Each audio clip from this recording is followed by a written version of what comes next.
This is the Margarita Cast. I'm Chris, I'm Will. and we're half asleep. All right.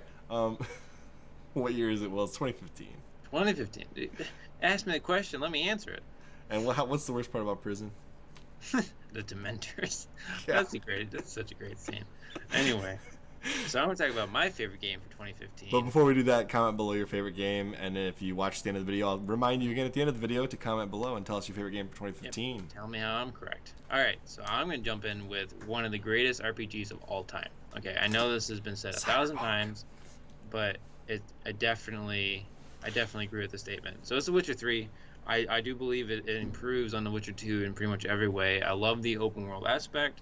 I know a lot of people were worried about it because the first two games are not open world, but this game nails it. The world seems just populated enough that it doesn't seem empty, and also it's not overwhelming. So you're not stumbling upon like 1,000 bandit camps or anything like that. I thought you were going to say abandoned cats. No. Well, there are cats in this. Oh my gosh, this is one of my great favorite things in this game is that so you have the Axii or Igni sign, which is like you're casting fire, and you can like kill all of the livestock in the towns. And it's like it's the simplest way of getting meat for like food and stuff. It's so great. You can kill the cats too. That's what made me think of it. Anyway, and you can kill the dogs too, which makes me feel bad, so I never do. Anyway, I don't know. The monsters are so great, and the thing is like the one problem with this game is that you can totally get distracted. So you can just wander off and put in like literally hundreds of hours just dicking around doing the side missions and the Witcher quests and not even like play the main story at all. And that's a great thing. Also, not a great thing when you're like me and you like every single mission you see you want to complete because you have like that fable mentality where you know there's an ending. And then like The Witcher 3 is like, is there an ending? Like, can you actually beat every mission? I am yeah, the thing is I right now I'm like 45 to 50 hours into this game and I honestly I have so much of the main quest to do still. Um and but the thing is it's so enjoyable. Like I love going around and finding a monster that I can't beat and then going and leveling up doing something else but remembering where that monster is at and I want his treasure or just to kill it and then going back and finding that monster again. It's very satisfying. Yep. So for me, I'm picking another indie game. This is not nearly the amount of budget that The Witcher 3 had. Axiom Verge. This is like the spiritual successor to Super Metroid. This game actually was what prompted me to go play Metroid Zero Mission, to be entirely honest. I got this. I don't. It wasn't limited run game. It was one of those indie developers that actually had money to produce Vita carts.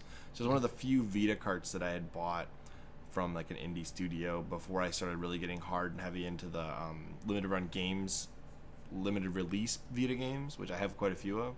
Like Oceanhorn, I have that one in limited release fashion from limited run games. This game was a lot of fun, and it wasn't that long, and it doesn't hold your hand, doesn't tell you what to do. And it's got an interesting, kind of jarring story, and the more you delve into the story, the creepier it gets into what the background of this character is.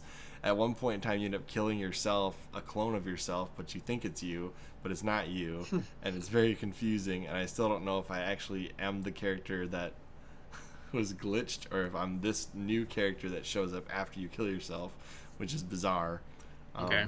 But it's really, really interesting lore that I have yet to really understand all of it. And there's a ton of power ups, a ton of different items you can get, and it's a lot of fun. So if you like Metroid style games, if you want something that's very different from anything in the Metroid series and has a very bizarre ending, this is a great game for you. Hmm. It's really fun, and it makes you second guess a lot of what you do in these games. Like, there's a boss that you can actually entirely skip through without killing, and you get like some kind of pacifist achievement, and it's like, I never would have thought you could skip this boss. I just killed him because that's what it tells you to do in every game you've ever played in the entire time you've been playing games. But if you don't kill him, you get an achievement, and you get called a pacifist, and you don't actually have to fight him. And that's kind of how I realized I didn't have to fight him, is because there's a trophy that says you don't have to. So I don't know. It's definitely a game that'll make you think. So if you like that kind of thing, you like Metroid games, try this one out. Axiom Verge.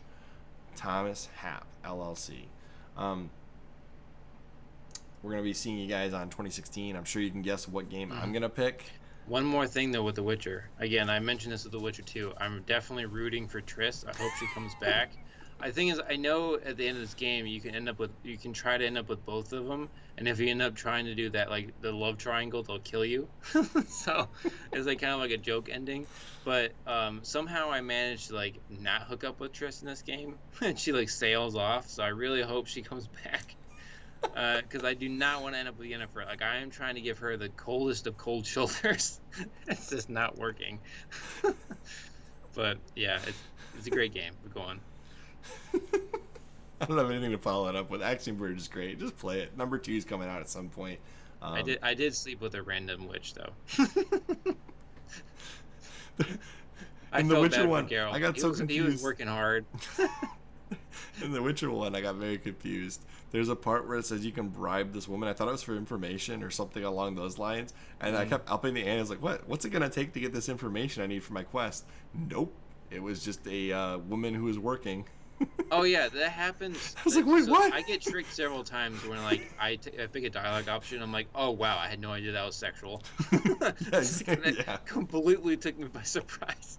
It's like maybe the Polish didn't translate right. I don't know what happened. I don't know. But like, yeah, that happens to me frequently. I'm like, oh, I did not mean to say that, I guess.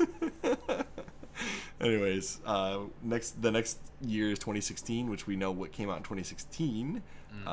Will's might be more surprising than mine, but you guys can find out tomorrow. As always, I'm Chris. And I'm Will. Not tomorrow, next week. 2016 is a Monday. So we will see you next CHRILLCAST in 2016.